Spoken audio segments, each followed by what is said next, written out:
Hi, everyone, and welcome back to The Things We Know. I'm Lisa Callahan, And I'm Kari Morin. and today we're going to talk about nothing. No, we're actually going to talk about doing nothing and why that is important, and especially in a go, go, go society like this Western culture that we live in. It's not easy to Yeah, do nothing. it's true. And I think it's great timing because, downtime recently, we had the holidays. And it's very interesting to me because you and I both, for a while now, when we work together and even now, like we both kind of power down, like so many people do, a lot of companies do between the two, kind of more typical holidays, between whether people celebrate Christmas or not. A lot of people are imposed upon to not work between Christmas and New Year's, Yeah. right? And um, I didn't do great at that. I don't want to say I failed, but I didn't do great at the idea of downtime and doing nothing. Instead, I kind of fell into an old pattern of, oh, a lot of relatives will be in town. I won't be working, but I can host a bunch and I planned some things. So it wasn't the best at like the idea that I think I love and certainly what we want to talk about today is literally planning nothing, like having nothing to do. So that you can be creative, you can read, you can rest, you can be spontaneous, right? And I didn't really structure it that way. I had a lot. Plus, I ended up getting sick, so it was sort of forced upon me. So yay, universe, whatever. But like having certain people to come in and meals to make and people in town, and I can be really good at those things. So it's easy to gravitate towards the things you can be good at, and then forget to have downtime. So it's like it's not the absence of things, it's literally protecting time to do nothing is kind of what I think I'm getting at here. So I was able to enjoy it, but I didn't like read as much as I wanted to. I mean, ironically, I did finally get to a book that we're going to talk about here called How to Do Nothing, but because I wanted to for this episode. Um I don't know. It occurs to me like I'm still yearning at this. I think you're better at this than me. I say that a lot. But anyway, how I did knew you do you're this I time? yeah, I don't know that I'm better at this than you because I also well, first off, we are recording this between the Christmas and New Year's, so clearly we didn't take the entire week off. Full Even disclosure. full disclosure, yeah. So do But as this if we is say, and fun. I well, yes, and I was gonna say that, like we always say, and I did. I mean, this morning I got up and I had a pep in my step while I was working out, and I'm like, yay, it's Thursday, we get to record. But if we were truly taking this time off, right, this could have been white space where we did nothing. Um, I I know you think I'm better at this than you because I look and have planned days when I go to the pool, or I am very pretty, I think very good at this point. I didn't used to be at protecting my weekends. I did actually have a client reach out and say, "Hey, can you look at this?" And I was like, "I can next week." So there are some parts of this that I'm really good at. But I noticed yesterday you and I were supposed to work. You weren't feeling good. And so I was like, oh, I've got all these things I can do. But I wasn't really feeling it. I was tired. My hip still hurts. Um, and what I did not do anything, but what I found myself in my brain doing, I have all these things I should be doing. And what was so interesting is in my effort to not do something, I was scrolling through Instagram and seeing all of these posts about that if you have this week between Christmas and New Year's off, you should be an expert at doing nothing this week. Like this really, and I was like, in fact, I almost posted something. I was like, nah, I'm not going to. But I was like, I was really struggling yesterday, not to not do anything, but to not feel guilty about not doing anything. Mm, Because as an entrepreneur, it is really hard. We don't have a closed sign. I don't, my work is in my room, right? So right. I don't have a brick and mortar store that I put a closed sign on between Christmas and New Year's. I'm not working. And so I find that even during my downtime, even with the exception probably of the weekends, when I am even on my quote unquote day off that I have said is my day off, I find myself still feeling pulled towards some guilt around not doing some work at some point. So Mm. I think often what works for me a little bit better because I am a morning person is to get up and work till like 11, then go to the pool or take a Mm-hmm. nap or do, but I do feel like I personally, and I don't know if it's just societal norms or, but I feel like I have to do something before I can do nothing. But, Yes. and then along the same notes, I think it's funny, not funny, because it's not funny that you got sick, but I remember Carrie Peters having a very similar experience where she went on and did a live around, I am horrible at taking time off. So I got really sick, which meant I had to take time off. So the Yeah. fact that you're saying you had this plan to like take time off, but you were still planning things, the universe was like, bitch, you said you were going to take time off and made you sick. Yep. Made me sick because as I've said, and I can no longer say, I hardly ever get sick. And I got sick traveling last month, and then I got this. I got whatever Yeah, this was this week. So you're right. If you don't do it for yourself, the universe will do it for you. a Um, 100%.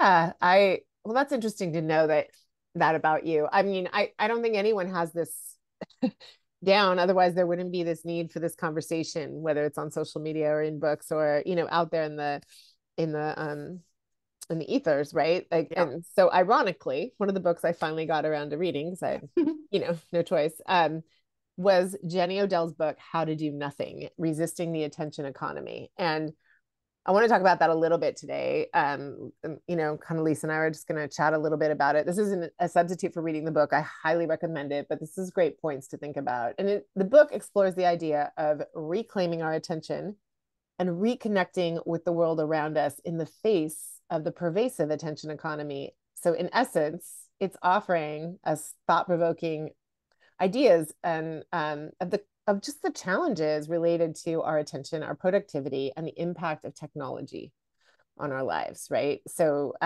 it argues that doing nothing is important for a lot of reasons. We're going to get into those in a second. But I think the reason this is just so important is, like you said, I mean, yeah, as entrepreneurs, we have no closed sign. There's always, it reminds me of my work in nonprofit when, there's always money to raise.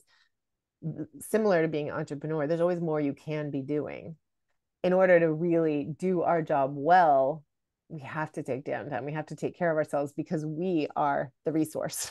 Right. So it is super important to think about this, talk about it, and figure it out. And it's different for everybody. Some people don't feel sucked into the attention economy in the ways that other people do. Some people have really good boundaries around that. I don't. I think like my kids, I had to figure out how to, you know, put boundaries around the way technology can get its hooks into me.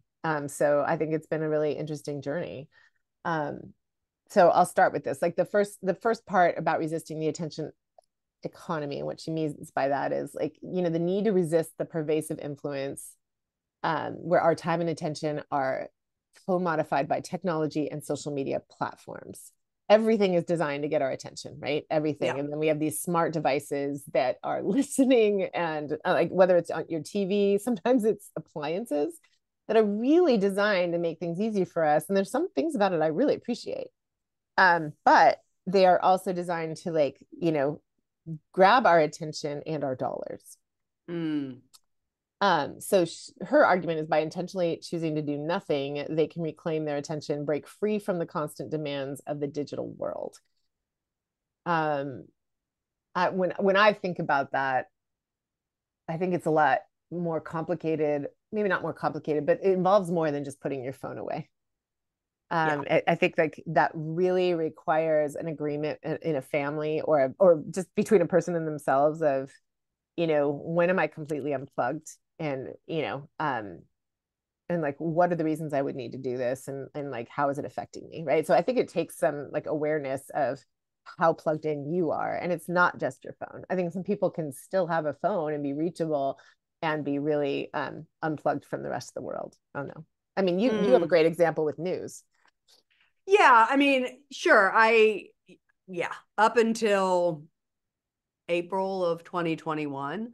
I mean, I was watching the news every second that I had free. I had it, I recorded things. So it was like when I get done with a client, if I had lunch break, I was going back and I was watching, Morning Joe or Nicole or something. I was watching something. And it was a drug. I mean, I remember I knew it wasn't good for me, and I couldn't I even knew I was watching the same stuff over and over again. Yeah, it's different voices, but they were all saying the same thing. And I just couldn't pull away. And something snapped early in 2021 where I was just like, I can't do this anymore. And I did go cold turkey. I moved into listening to music, which is actually hilarious because in my Spotify Wrapped this year, I listened to over 100,000 hours of music. So that just goes to show you, if I'm listening to music instead of watching television, that's how much time I spent. I used to watch television, used to watch the news. Yeah. And I think we'll get to that in a little bit too. Like that's a choice. Like that's an awareness and a choice of like, are you plugged in? I mean, you're still using technology, but it's allowing you to unplug from information and really just Yes. be in your own experience with that Yeah. music. So I think that's amazing. I think Yeah. that's a great example of what I think Jenny Odell would give you an A+ for that. I'm gonna say she had maybe for that specific thing, but I have a feeling she would give me like a negative B for with the rest of my life because I'm very attached to my phone. I'm good about putting away at night. I don't sleep with it in the same room, but it is the first thing I do when I get up in the morning is, and those of you who are on our social media page, I live in California. You see how early I post, Mm-hmm. so I mean it is part of my ritual. And it was funny because at one point over the holidays, and Liam was in town. So it was just the four of us, Liam, Darren, Charlotte, and I. And we were all talking, having a nice conversation. And someone had to go to the restroom. And the other three of us got on our phones.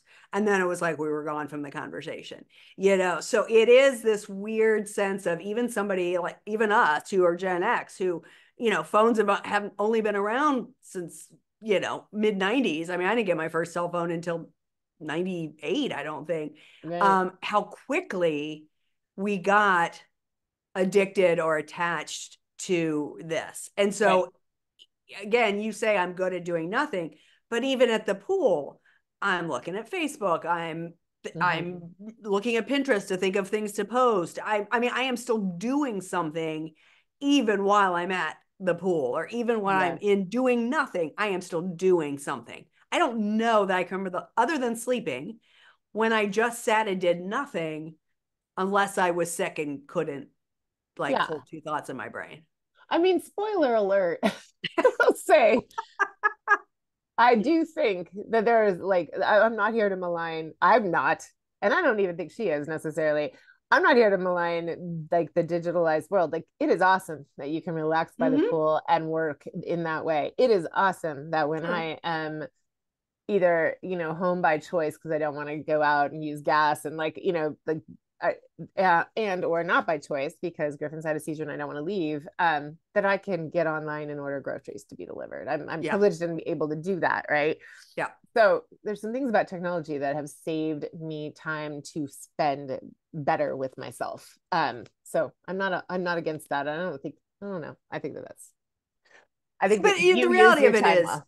it is what it is, right? Uh-huh. And so I think it feels to me like in reading over these things that we're going to be sharing here in a second, this isn't about not being plugged in. This is about an awareness. Right. What's working for you, what's not working for you. And if there are parts of technology and the constant ability to be on isn't working for you anymore, then these are maybe some things to pay attention to in an effort to switch that for yourself. Right. And Right. she's not in she her recommendations, like her cautions are don't like flee society Right. and don't go for these little detoxes. Like you know what I mean? Like just Mm, I think it's all about creating awareness. But yeah. somebody can just end now. Just kidding. All right. Yeah. And we're done. All right. So the next one is reclaiming time for reflection. So Yes. it says doing nothing provides an opportunity for reflection and introspection. Well, we've talked about this before in people that are overly scheduled, right? There is an aspect of what are you hiding from? Yeah. What could be true if you sat and actually thought about a few things or were introspective, Yeah. if you're somebody that's going to be super judgy against yourself, I can imagine why you'd want to be overscheduled, because it doesn't leave room for what might need to be paid attention to. Yeah, I often ask, and sometimes I have to ask myself, like, what is busyness protecting you from? Yeah. Yeah. Mm. Another one is just an opportunity to reconnect with the natural world. Odell is advocating for the importance of spending time in nature and disengaging from the digital realm. Mm. Um, I think doing nothing in a natural environment allows people to reconnect with themselves physically, not just the physical Mm-hmm. world. And it fosters a sense of place and greater appreciation for the environment. And I'm a big believer in grounding, wherever you are. So, if you're feeling off and you're probably living in your head and not in your body. And one of the best ways I think to get back into your body is to breathe, but also like, get your bare feet on the bare ground if you can. If not, just breathe outside, breathe like natural air. Mm. Sometimes Mm-hmm. like that's all it takes. Some downtime where you're reconnecting, you can hear birds is such a really good reset. And Yeah. I mean, there's definitely days where I can be incredibly productive and realize I didn't do that. Mm. I even worked out inside and, kind of had to make, and I'm like, whoo, it's 11 at night. I'm going outside. I'm just going to go look at the stars and take the dogs for a quick walk. And that will reset me. I bet you sleep better too. I do. Yeah, I do. I love that. Cultivating observation and presence. So, we talk about this a lot, but being present in the moment, there can be a lot of FOMO when you're looking at social media, when you're, or a lot of stress when you're paying attention to the news. And again, this isn't about unplugging to an extent necessarily where you aren't knowledgeable about what's happening in the world, but if you can watch and let go and be present in your own life. I mean, there's a lot of things going on in the world that are horrifying, and I think it's worth knowing about and also understanding what you can do about it. And so instead, turning that attention back inward to being present in your own life, with your own family, with your own community, and how you can affect change there, that might, ripple out in some way, shape, or form. But to your point of going outside, being able to pay attention to the beauty in the world when all we're hearing is the crap from the world, right? Can be that reset that you could change everything for you. Oh, totally. And also, like this reminds me of quantity time versus quality time, right? Because what I was Mm-hmm. going to say next was like it fosters meaningful connections. If you are resisting the constant urge to be productive or plugged in or distracted or online, then you actually have downtime and you're available. You're available to yourself, you're available to people around you. It allows you to invest time in meaningful connections you might not have planned for. I know as parents, we try to plan quality time and we have no control over when those windows are open and shut. And what I learned, when I was lucky enough to start working from home when I started my own business was, oh, just by the quantity of time that I was around, I was and making sure I had enough sort of downtime available, I was available for some really cool connections with my kids because I was there. Yeah. I couldn't have planned it that way. And Yeah. so that just reminds me that, downtime allows more time for connections. And it helps you build, a stronger relationship when you have that availability. And I think these last two we've kind of already spoke to, the idea of when you have some downtime, when you're not overly scheduled, right? Spontaneity can happen. You can find things in your local community to participate in, maybe at the last minute. This not being connected doesn't mean not being informed, but instead of being overwhelmed by the amount of noise that is out in the world right now, if you disconnect and really, again, sort of go inward and presence with yourself, what are the things that are important to me that I want to put my attention to, even if it is political or activism? Like, we're not saying don't do those things. We're just saying, instead of shotgunning out to everything and taking in all the information, paying attention to what is in alignment for you, and then spending that quality time doing those things. You're on mute. Whoops. I had a little cough. I had a little cough there. Okay.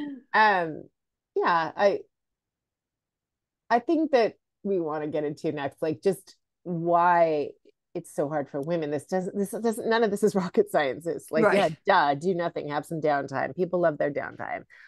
I think it's so ubiquitous that it feels dumb that it's a topic, and yet we know this from coaching women, we know this from our own admissions here today. It's still hard. It was still hard because like you had Lee and Irina home. I have Peter home. My nieces and nephews are in town.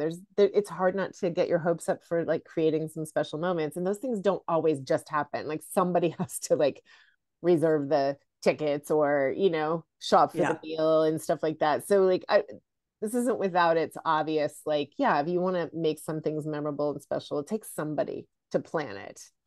I think that delegation is a great opportunity to like protect your nothingness, and like still have some time for nothing, and also not creating a plan that's just going to make everyone miserable.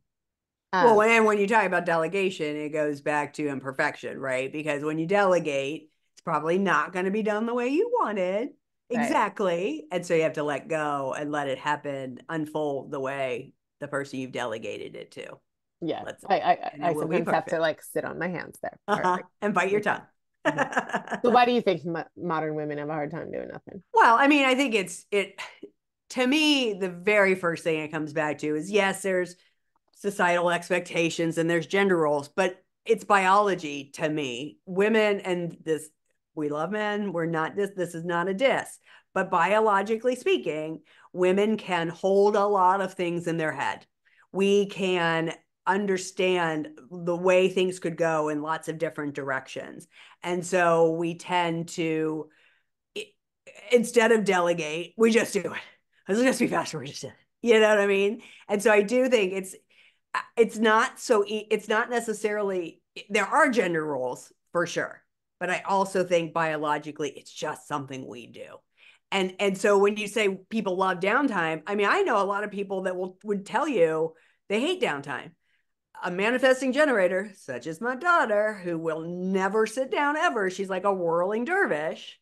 Mm-hmm. um I don't think she would. Now when she's done, she's done, so there she does have downtime, but I mean she will go and go and go and go and go until she's not ready to be Mm. done. So I don't know that everybody loves downtime, because again, you're alone with your thoughts and all those things. Yeah. How to do nothing. Yeah. Yeah.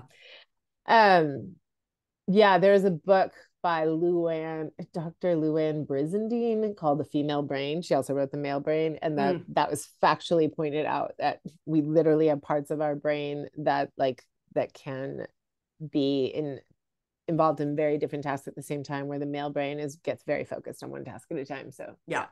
yeah. Yep. I think there's also the work-life balance challenges. We've talked about this harmony, between all the things. Like women navigate the complexities all the time, and the boundaries between professional and personal life can sometimes blur. That you and I were just talking about that, especially as entrepreneurs, but even people who work outside the home. That is a struggle to not let your brain go to the thing that you could be thinking about when you're trying to have presence for what's in front of you, whether it's your kids or your family or your work. You might be thinking about your family, or depending on what's not in front of you. So I think that is a struggle. It's an invitation to really work on that. Yeah, I think it makes it difficult, and not that they don't want to do nothing, but you hear that bitter expression sometimes. It must be nice, right? Oh, it must be nice to like relax and stuff. But like really, that they're telling you like, oh, it'd be nice. It'd be nice to Yeah. No, no, no, I really mean it. That must be nice. sit on a couch with your feet up. I just saw, I don't know, Lisa, I think it was Lisa Danon, posted something like, I growing up, I never knew a relaxed woman. I saw that. It Yeah, was yeah, yeah. brilliant. It was like, Yeah. our generation, we didn't know. We knew a lot of like any adjective, like impressive, hardworking, giving, but it wasn't really the norm for us to see, women like looking through a magazine with their feet up. We just didn't see a ton of that. And so I don't, at least in my world, like No, I do think that is, again, that is sort of, at least Gen X, if not Boomer before it, that sense of, working hard.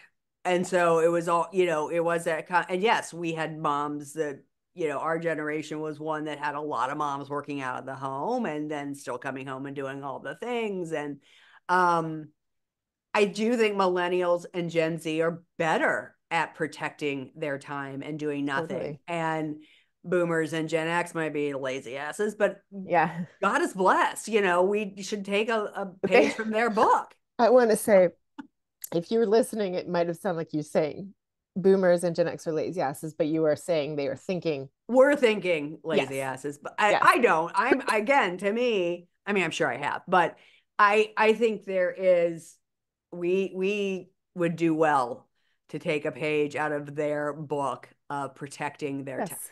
This is all talking about deprogramming, right? Mm-hmm. Some of it is programming like that, like it's just generational, it's internalized, it's societal, it's gender, and some of it is technology. So like Yes. we have, we're kind of in this like squeeze point between how we, what was role modeled to us and all these other things that are making it possible to work 24/7 and always be Yeah. doing something. Yep. So we have an extra challenge of, like you're saying, the generations just beyond us, they know the importance of downtime, Yeah. and we know it, but our bodies are just not programmed for it. So it's really a deprogramming. It's a decision. It's a mindset. Yeah, it is definitely you get to make a choice on what, if any of this you take on, if it is even important to you. I mean, we do live in a multitasking culture. We have forever done that. I mean, that's not new news. But the reality of it is our brains, yes, we just said women's brains hold a lot, can hold a lot to be true at the same time, which is true. But the reality of it is when you are multitasking, you're not paying attention to anything very well. Our brains really are meant to just focus and do something at a time. And Yeah. when we're doing a bunch, we're probably doing all of it not great, And so what could be true?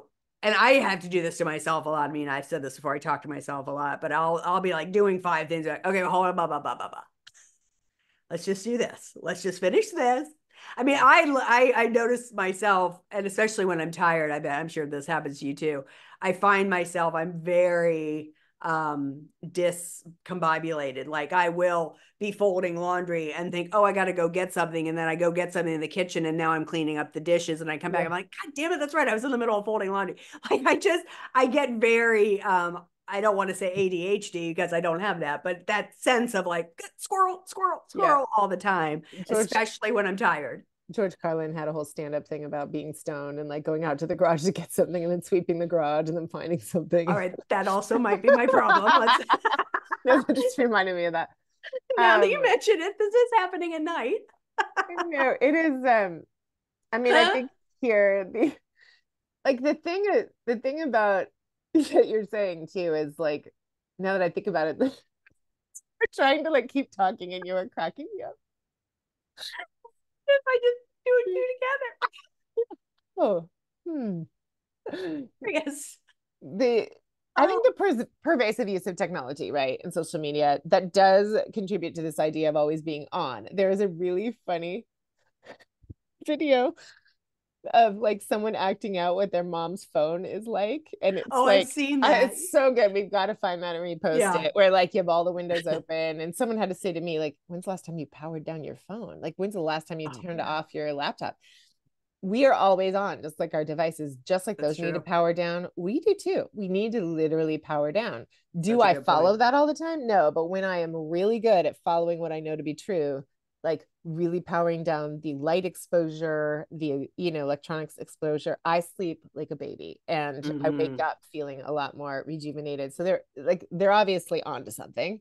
I also think like I don't have FOMO. I think I more have FOMS, fear of missing sleep, but I know that FOMO, the need to stay informed, the need to like be like make sure you're not missing anything important, can really contribute to that, right? Yeah. And so it's like, well, if I turn this off, what if? You know what?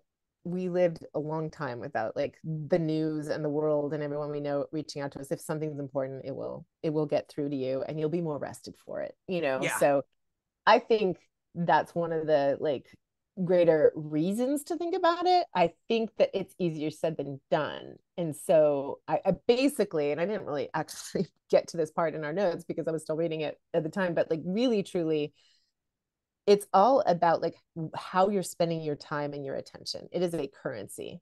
How Yes. you spend your time is huge when you step back on this topic, right? Yeah. And if you think doing nothing, well, that's not how I want to spend my time. That's a waste of time or something. Like, I'm just going to invite you to like breathe into that and think about like how you spend your time and your attention. It's going to be different for everyone. Mm-hmm. And think about that. If you had protected time to do nothing, how do you get to spend your attention? Maybe you get to spend it on where is my attention going? And if it feels frantically going towards, I need to plug back in, maybe you get to, ask yourself, like, what is it I'm afraid of? What is it I'm afraid of missing? What is it I need? So it's an opportunity to slow down, find out what you need, and find out like how best to spend your time and your attention. Because it might not be plugging in. It might be that plugging in keeps you busy from really paying attention to what you really need. Yeah. Yeah. I mean, going to bed early, like last night I went to bed at like 8:30 and I slept till 5:30 and I woke up this morning and I was like, oh my God, like I haven't done that in so long. And I was so rested, and it was Thursday, and so that could have been part of the pep in my step. But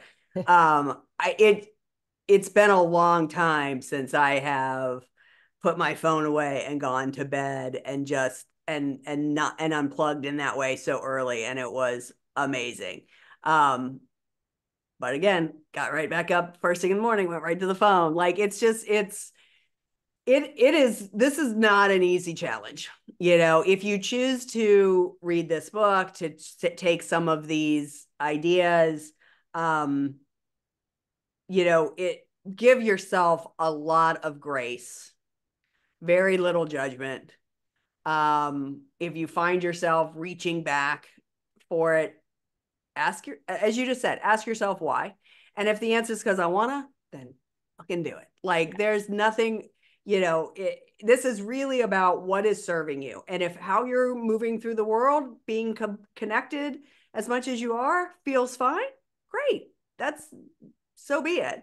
But if there's something that is, especially again, here we are, and we can't say this for much longer because we'll be into February, but here at the beginning of the year, if there are some things you want to shift, this might be an interesting one to give yourself, even if it's got to be planned downtime, just giving yourself that hour a day, hour every couple of days to have nothing to do, and see how it feels in your body. My guess is, because I know how it feels in mine, I get antsy, like, ooh, So don't make it a day off. Make it an hour off.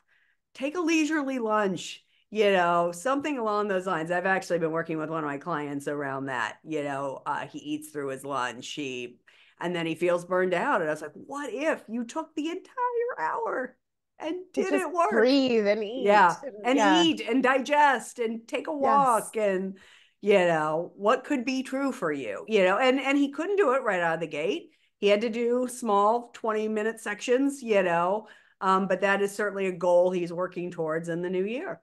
I think what's made it so much easier for me to give myself, besides being sick, is my kids are at that age where like you can't fake presence, and Yeah. it's so great. Like let's play cards. Let's and also just getting up early, and not like getting on my phone or my laptop has invited some of the most incredible little conversations between Peter and I because his body time because he went to Europe, Oh, is yeah, yeah. so the presence that doing nothing has allowed, the connections it's allowed, is such a great reward for my brain to keep doing that, to keep Mm. saying, okay, so you read something that filled your cup, you had a conversation that filled your cup, you actually took the time to breathe and get outside and do nothing, and you start to feel this stuff creeping in, and you said later, like, I trust it'll get done.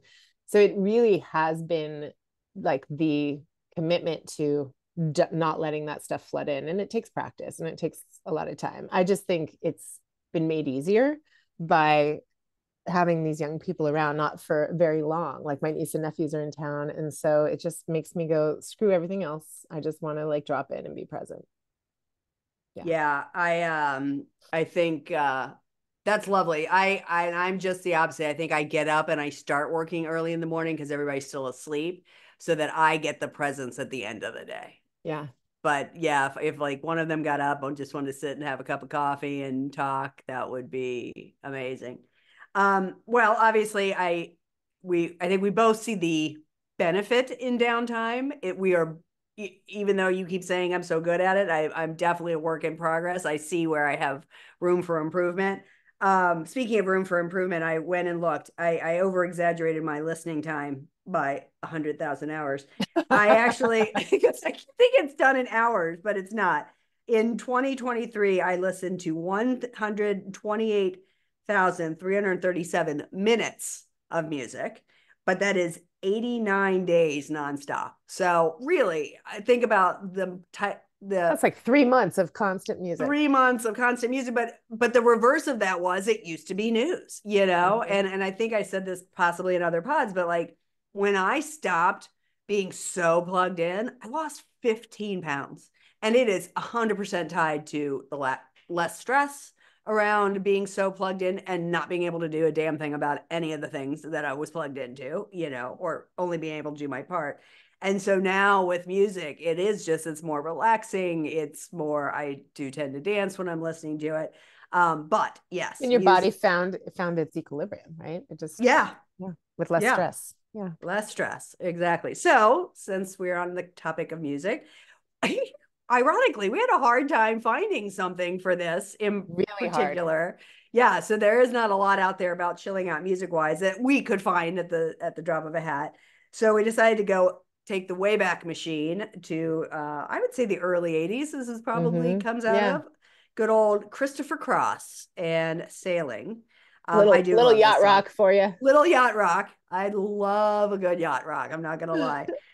So the lyrics to this are, well, it's not far down to paradise. At least it's not for me. If the wind is right, you can sail away and find tranquility. Oh, the canvas can do miracles. Just you wait and see. Believe me, it's not far to Never Neverland. Reason to pretend. And if the wind is right, you can find the joy of innocence again. Oh, the canvas can do miracles. Just you wait and see. Believe me. Sailing takes me away to where I've always heard it. Just a dream and the wind to carry me. Soon I will be free. Hmm. Mm, Love that song. My I dad like loved it. Christopher Cross. All right. So that's the end of downtime for us this week, although we were very busy. We were. Thank you all for listening as usual. And this week, since you're here listening, it would be a great opportunity for you to follow if you're not already following, but for sure, give us some stars on Spotify and actually do a review if you're listening to us on Apple. That would be really fun. We love reading those. Yeah, and be sure to follow us on Instagram and Facebook if you're on those. We are under the same name, the Things We Know podcast. For more, Lisa does really fun posts on the topic of the week every day. So we'd love to engage with you there as well. And for now, that's all we know and the things we know. And we'll be back next week. Bye.